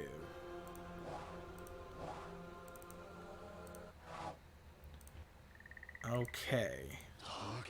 Shadow wouldn't help if we could cast it, and the reason why, like, we do have enough mana, but then as soon as it became Godfrey's turn, this Archangel would uncover all the terrain again anyway, so that means that then he would be able to see us and cast spells regardless, so whatever. What we can do... Let's see. We can't haste again. That would be best. Let me see. Do you have a haste scroll? She has healing.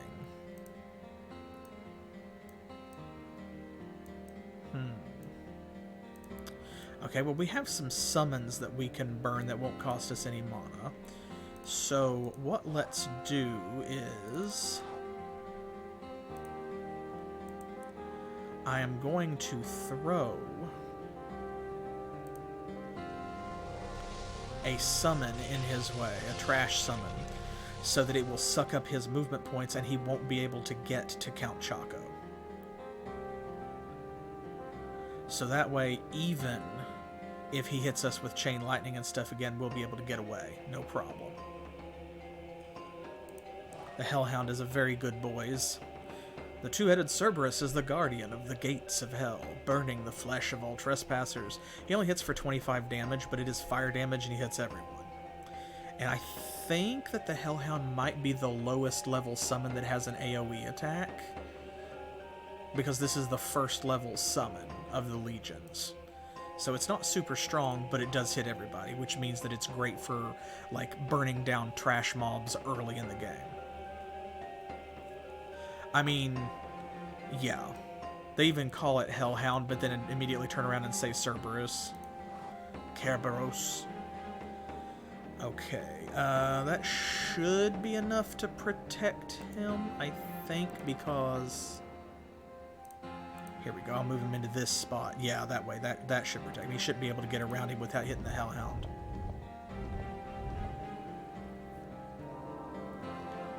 Oh...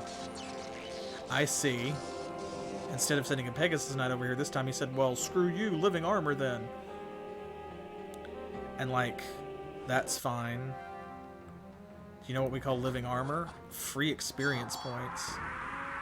Thanks for healing Count Choco.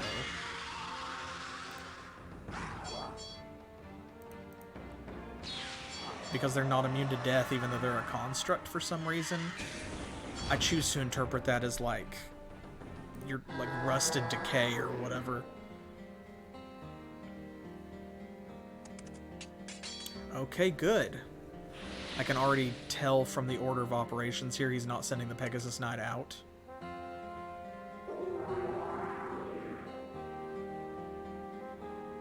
Looks like he might not even have bought him this time. I think that that's what happened. The AI makes decisions based on, of course, the conditions at the end of your turn. So you can see here there's no shield. He didn't even buy the hero because he knew he couldn't get to Count Choco because of the summon we put in the way. So summoning that Hellhound did change the order of events, which is good. We still do not have enough for a haste, unfortunately, but... Okay, let's see. We need to get up here. Send her along her way. You will feel my power. And Ms. Dark Soul does need to come back around this way and continue exploring. Who dares? Okay, now we can get almost all the way back.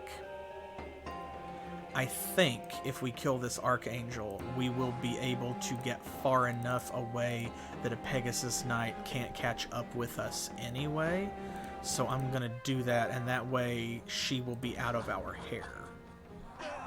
Because this is literally, they can't do anything because where they're up here in the top rank, that they can't, all they can do is hit the werewolf, which is meaningless. See, there we go. So she's going to heal herself in a weak attempt to survive. Oh, she's not going to get to go. Never mind. Oh, okay, she is going to get to go. Fine.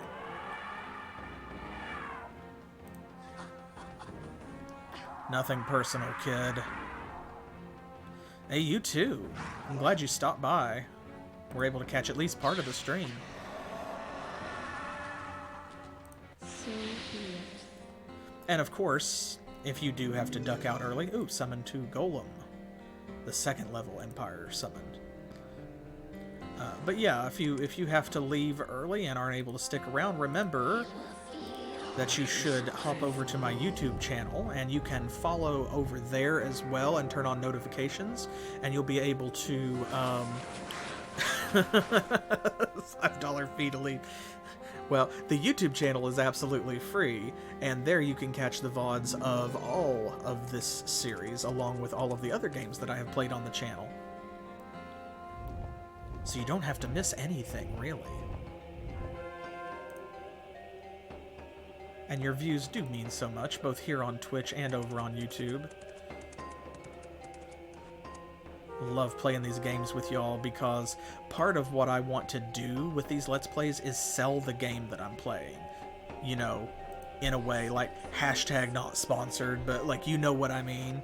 I want to make you enthusiastic about them. I want you to get interested and to enjoy watching me enough that maybe you pick it up for yourself. I think this is a dead end. Oh, well, maybe it is and maybe it isn't. Hey, cool. There's a ruin up here. Okay, it looks like it's going to open back up around this way, so we'll just send her back then, because she's not ready to do that yet. If she ever does it at all. But yeah, you can get Disciples Sacred Land for really inexpensive on Steam and GOG. If you are watching on YouTube, then you can just scroll down and there is a link in the video description to where you can pick it up for yourself. A lot of times they'll have it on sale for like, you know, $1.99 or something. So absolutely be sure to grab it. It's a classic, and the GOG version works straight out of the box. And sometimes you can even find a package that has Disciples 1 and Disciples 2 both in it for not very much. And I recommend both of them. Disciples 2 is a similar game, but with a lot of small quality of life improvements that I really love. And of course, a huge graphical upgrade. So even though it is an older game, it is much prettier than this one. And I feel like, for me at least, it has aged fairly well. Simply because the art style, I think, this distinctive Disciples art style that we have here, it just works really well with the graphics that they chose. So it looks like the art style. Ooh, I'm glad that I came up this way. Okay. So it is a dead end and does not wrap around. I would have looked a fool. Head on back, Ms. Dark Soul. Okay, Count Choco. is doing pretty good. And let's see, what's his experience? Ooh, 879 of 1750. We might not have to train him, actually. Especially if old Godefroy keeps sending trash heroes our way. That's a ranger. You can tell because he's on a boat. He got from a horse onto a boat. And we've got a Pegasus Knight coming as well. I'm going to let them come over this way. I'm going to see where they go, because if they head over here, it's just going to make it easier for us to attack them and cost us fewer movement points. Oh yes, thank you. Cast Holy Armor on the other ranger that went the other direction, I think. Yeah, so that he could go in and do this. Dang, getting all those ruins. Okay, but we have this life mana now. Speaking of which, we have enough for a haste, you see. So, that means we should be able to get this guy and then get back into town. So that then the Pegasus Knight will either have to pass us and we can do it again next turn, or he'll have to come up this way. Either way, Rodney is going to go over here. Let's go ahead and move her that direction so we know that there's a gold mine up here.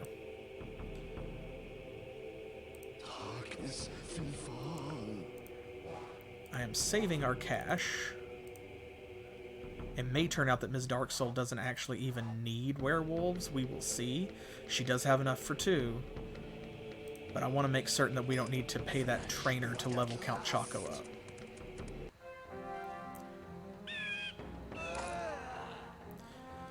So here is the baby Acolyte. Look at this handsome young man. Versed of the art of healing, the Acolyte can cure 1 unit at a time in battle. Doesn't have a lot of hit points, but does heal an ally for 20 points on the last turn. Pretty good. And this is the one who upgrades to either the Cleric and then the Patriarch, which heals a little bit less to everybody, or to the Priest and the Imperial Priest, which heals more to a single target. And this grizzled fellow, this is the Ranger. They are the scouts of the Empire. They travel at high speed upon the lands. And I love the Ranger because their attack is they hit you with their trained falcon. Instead of like shooting you, see he's got the bird on his arm, and you see him, he just tosses it, and it swoops down and just claws somebody. And that's very special to me. I love it. Oh, good. The Death Dragon might get out of here with no damage. Excellent. I think it's so silly that he breathes fire and still deals death damage. I kind of actually wish that the final upgrade switched it to fire damage. That would be hella cool, because that would be better than death damage overall, I think, simply because everything else that the hordes have deals death damage. So it would be great if they switched over to like the Lich Queen, where suddenly you were dealing something else. It makes you a little more versatile, and if the enemy has been protecting themselves against death damage this whole time, and then suddenly you have a powerful unit dealing moderate fire damage, it's because it's not that much. It's 50 points, which is not a lot. But like then they have to change their strategy. Yeah, the fire is poison. That's what it is. It's like, you know, toxic fumes. Okay, let's have her move. And she's going to go ahead and she is going to haste Count Choco. And we can go... Oh, we can't quite make it back to the town. Oof. Okay, well, I was hoping we could, but if that's the case, we'll just take out this Pegasus Knight instead. Because we have to. Because if we're not, he's going to fly up and get into the town and take it back. But this guy's got nothing. He's going to get probably one hit against our Death Dragon. The mage might go and hit everybody. Hopefully not. Fingers crossed. Oh, good. We went first. Okay. Our necromancer is stronger than their mage. And that's that. There we go.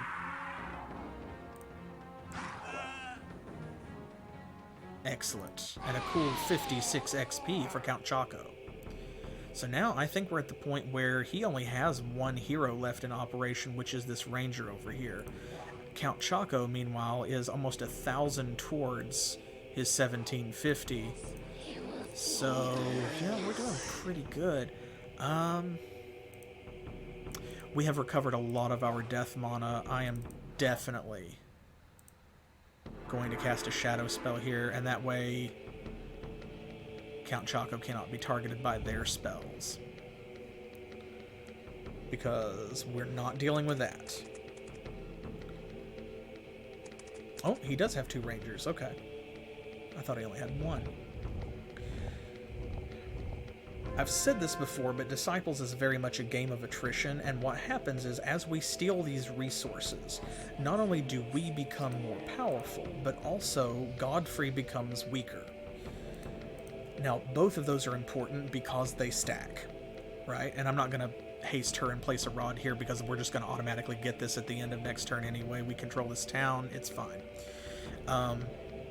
But we are making more money and more mana of different types every single turn, and he's making less. So as we steal this stuff, it's just like in a real-world war. When you come to possess the resources that your enemy previously possessed, what you are doing is simultaneously empowering yourself and also weakening them, so that they can put up less of a fight. And the longer that goes on and the more you steal, the more that the scales start to tip in your favor. So that being the case, you're going to see Godefroy be able to field fewer heroes and be able to hit us with fewer spells every single turn as this continues to drag out. Every gold mine we steal, every mana crystal that we mark with our rods, that is that much less that he can do to us, and that much more that we can do to him. Alright, Death Dragon, don't screw this up. Good job.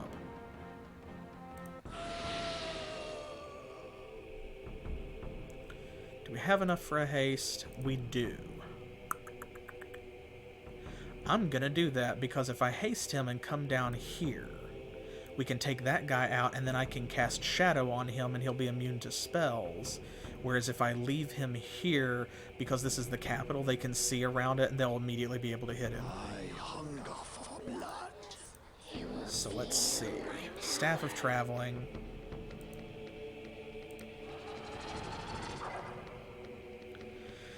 Now I'm also going to, let's see.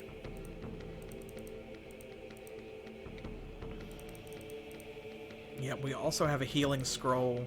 I've been kind of saving it because this is a one-time use. It heals the whole party for 30 points, just like the clans and Empire version of the spell. We need that on the Necromancer so that this Ranger does not take him out. Ooh. Oh, no. He's got a Marksman. The Marksman is the upgrade of the Ranger, an excellent archer. Or, I mean, the upgrade of the Archer. Yes, sorry. Not Ranger. A back row full of Marksmen is every Sorcerer's nightmare. Yeah, because they go very, very early on in the combat, and they deal 40 damage with 85% base chance to hit. So they do not miss very often.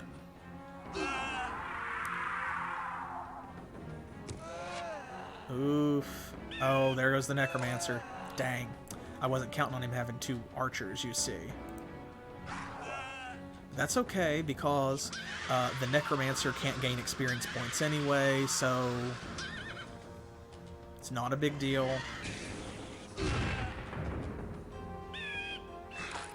And Count Choco, of course, is going to heal himself. So, like, that's just funny, honestly. Oh, my goodness. All of these misses are really screwing us. This should be an easy fight, even with those 3 Imperial Knights in the front row.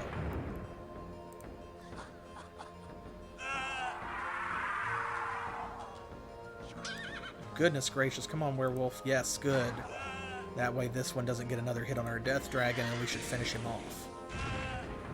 Good, good, good, good, good. Okay. Oh, that's worth it anyway. And we'll take all of his stuff, too. Fire Ward, Tome of Water, Chant of Fortitude, a diamond, 2 bronze rings, a tree bark potion. Wow, a Vengeance of Emir scroll, a runestone. Dang. Okay, well.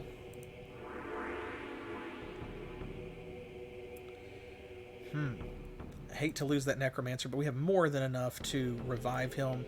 So what we'll do is we're going to try to come over here and take this town, which will give us yet another foothold here close to the Empire. And then we will be able to revive them and regenerate.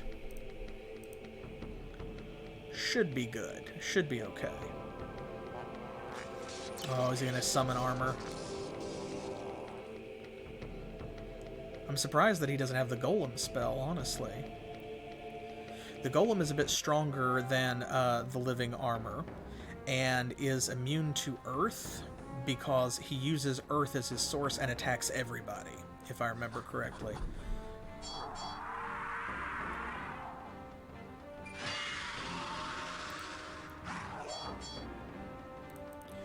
Whew. Now, Death Dragon... something that I have said repeatedly to other people about this game, although I don't think that I have said it on the stream yet, is I feel like large units, you should have a small accuracy bonus to hit them because they're bigger. So if they take up 2 squares, like, you get plus 5 or 10% chance to hit them. I don't feel like that's unfair. Especially if it's going to affect, you know, everybody going both directions. It works on your units too. Okay. I'm going to save. Let's hop in here. This is a low-level town, so they can't have many units, even if they're good ones. But, yep, there we go. They're probably crappy ones, because it is a low-level town.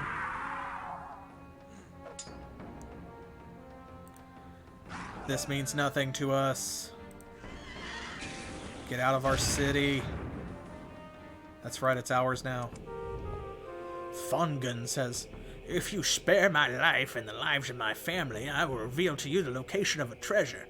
A very rich nobleman owned the ruin east of here. It's said he buried his fortune in it."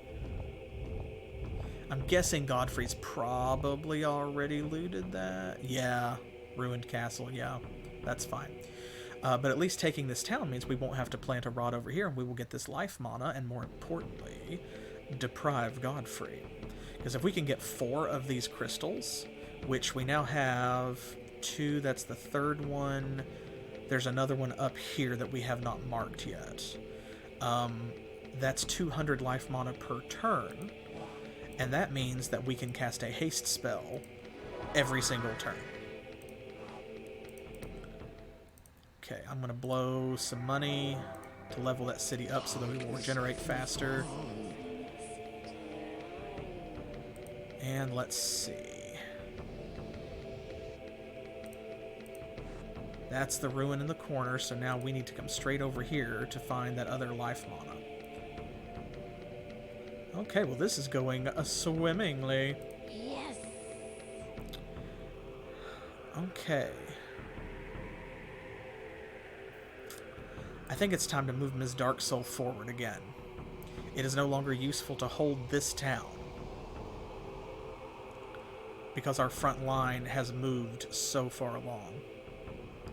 Now we need to hold that town and this town. This one eventually is where we'll want to move her to, probably so that she can just jump straight out and grab any heroes that come out this way. But if they're Pegasus Knights or something, they're going to get further. They're going to cross the water and come over, so we might leave her here. We'll see. Either way, it's looking like maybe because Count Choco still has quite a bit to do on the map, we might yet wind up purchasing some werewolves for her. In fact, yeah, probably. I'm going to do it partially because we said we would. This was always the plan and one of the reasons we bought her. But then partially, too, just because she may need to run interference for Count Choco, and if that's the case, she has to have the troops to do it, and now she does. So, there we go. Bloodfang and Fluffy. Darkness flee far. Alright, they're still regenerating, but we do have this life mana now.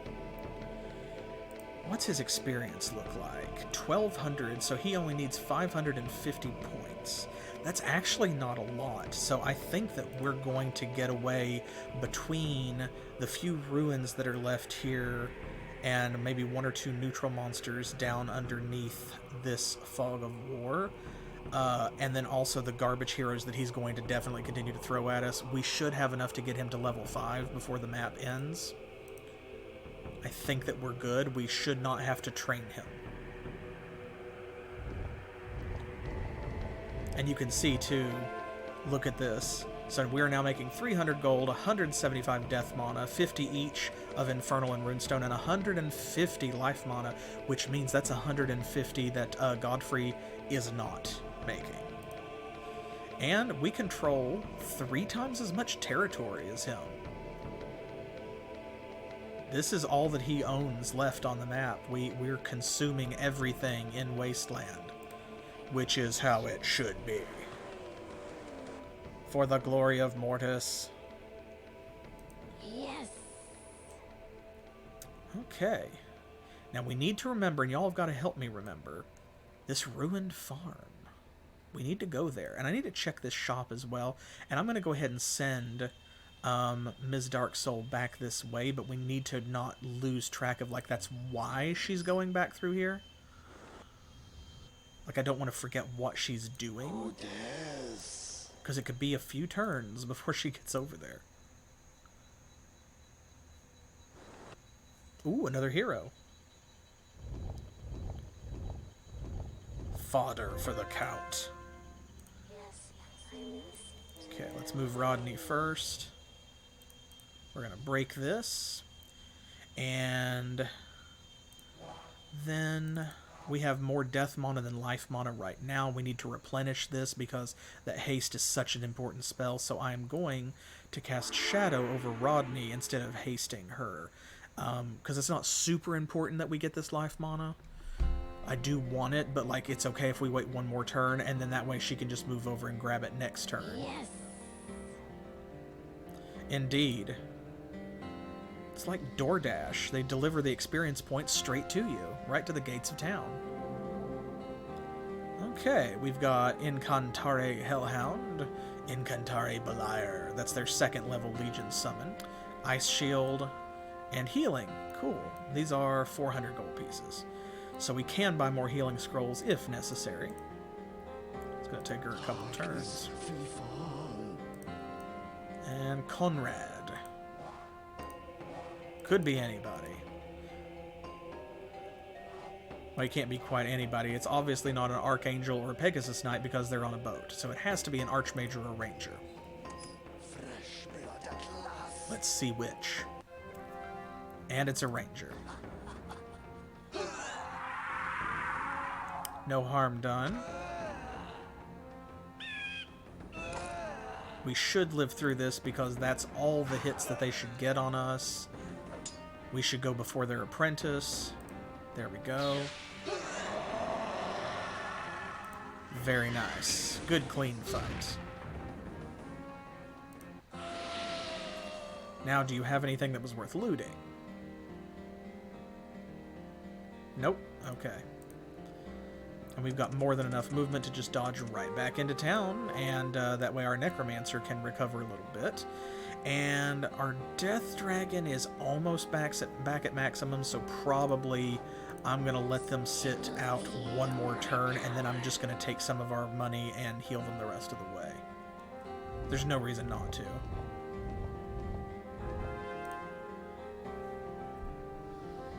Come on, Ms. Dark Soul.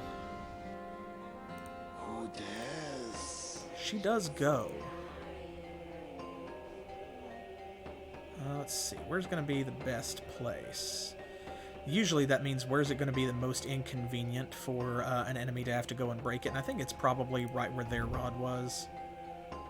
They had it in the right spot.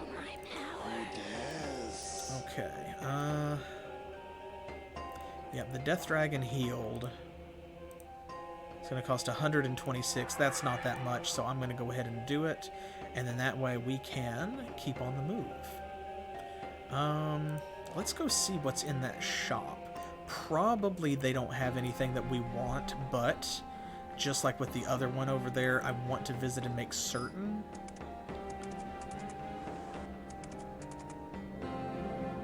See, because you never know. Look at this. Healing potions, but then also potions of swiftness, which is plus 15% initiative. That's not bad at all.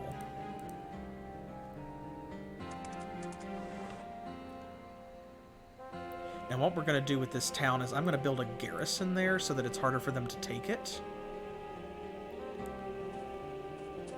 Ooh, there goes an archmage. Okay, we got to go back up the other way. Well, we need to continue upgrading it, but first, I'm going to start by putting a werewolf in here. Because that way, they have to use an archmage as a champion to, like, do anything at all, or they have to bring apprentices over here, and they're out of mages because we've killed all their heroes that had any leveled up troops. That's why they're fighting us with apprentices now. So that one werewolf ensures that unless they hire an archmage, they can't do anything to us. Oh, okay. Looks like they did have a couple things left over in their capital because this is a Patriarch and 2 Imperial Knights, but that has to be all that they have. They must have just had those sitting in there for quite some time. We'll take this guy out. And then just that one werewolf by himself is going to make it very difficult for them to take that town from us. But when we add like a second werewolf and maybe a, you know, a necromancer in the back row or something, it's going to get even harder.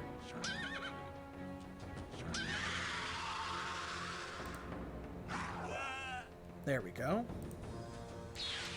Well, old man, you put up a surprisingly good fight. I salute you. Well, it's because we're too strong. And let me go ahead for all the good that it will do. Because we are right next to the capital, but that means at least it will be a little harder for them to hit us with chain lightning. Okay, I don't think they have a lot of money left. So I'm going to be spicy. I'm going to go right up to their capital, and I'm going to try and mark this gold mine. I'm going to have her go right across and steal that. And because if we do that, the only way that they can get it back is by hiring an archangel, and that's going to cost a significant amount of money. Then they're going to have to break the rod, then they have to, you know, wait for it to regenerate and blah, blah, blah. So, like, that's just going to impede him even more by stealing that cash from him.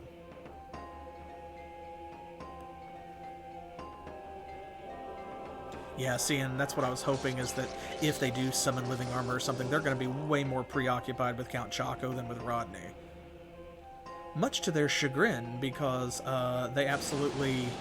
Oh, they did hit her. I was going to say they absolutely should be more concerned with her. Because there's nothing they can do about Count Choco, but they could stop Rodney. If they tried hard enough. They're just not. They decided they're not going to do that.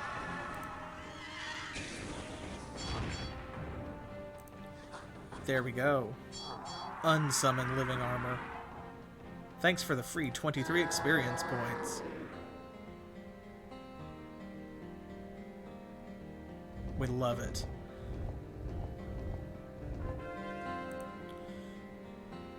Okay.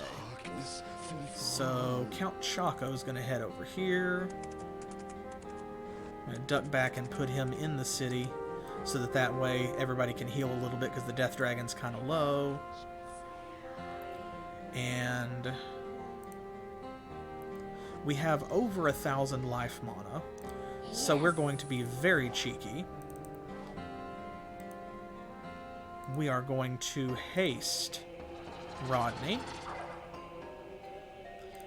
we're going to come down here. We're going to place this rod in the most inconvenient place.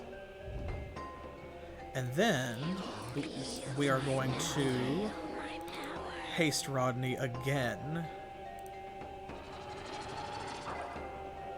And she's going to GTFO. Where's the fastest way? Is that the most... Is that the most O that she can GTF? Okay, sure. Fine. It still is, like, away from the capital. No harm done. There we go. I'm going to cast Shadow on her again. And there, that should protect her a little bit. And then we're going to wrap up tonight's stream by having Ms. Darksoul go into her first dungeon, probably her only one this scenario. But she's got 2 werewolves with her. I think she'll be fine. Yeah, just a very little bit of the O.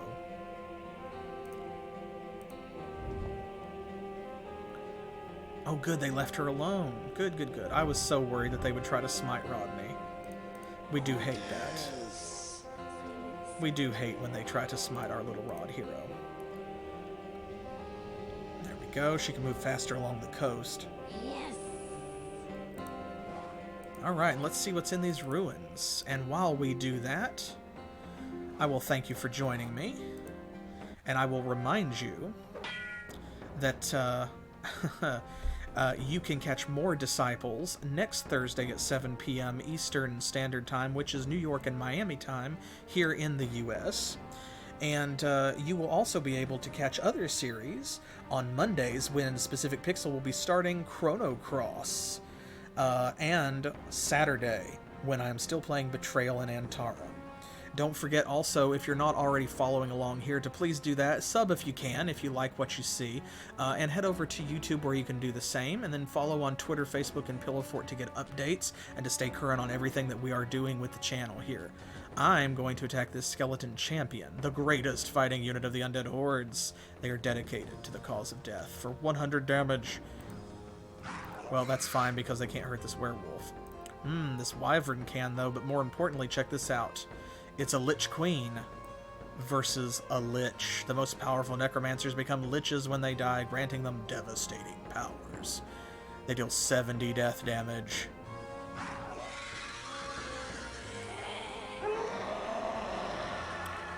Big oof. Big oof. Oh no. Oh no. Well, we know what to do about this.